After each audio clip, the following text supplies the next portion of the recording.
Today we describe about an important question from statistics, that is sum of deviations from its mean of given observation is always equal to 0। मतलब कि अगर कोई observation दिया हुआ हो और उस ऑब्जर्वेशन का उसके मीन से जो डेविएशन होगा उन सबका सम जो होता है ऑलवेज इक्वल टू 0 होता है, इसे प्रूव करके दिखाना है। मान लीजिए जो हमारे पास ऑब्जर्वेशंस है वो है x1, x2, x3 dot dot dot xn तक। तो सबसे पहले इसे मीन निकालिए जिसे आप x बार से भी रिप्रेजेंट कर सकते हैं।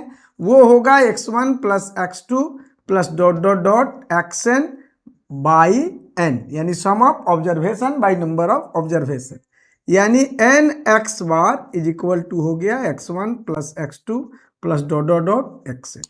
अब अकॉर्डिंग टू क्वेश्चन, अब क्वेश्चन कह रहा है कि sum of deviations from its mean of given observation, मतलब इसका डेविएशन निकालना है इसके ही मीन से। मीन का मतलब होगा कि इससे, यानी इसे आप x बार जो कह रहे हैं इसे आप a से भी रिप्रेजेंट कर सकते हैं। तो ऐसी स्थिति में इसे आप nx बार जो लिखे हैं na भी लिख सकते हैं, किसी का इस्तेमाल कर सकते हैं। तो जैसे इसका अगर हम डेविएशन निकालेंगे तो x1 माइनस x बार, क्योंकि डेविएशन इसके मीन से निकल रहा है, सम लगा हुआ है यानी सब का, x2 माइनस x बार dot dot dot xn minus x बार। हमें प्रूव करना है कि सबका वैल्यू 0 होगा।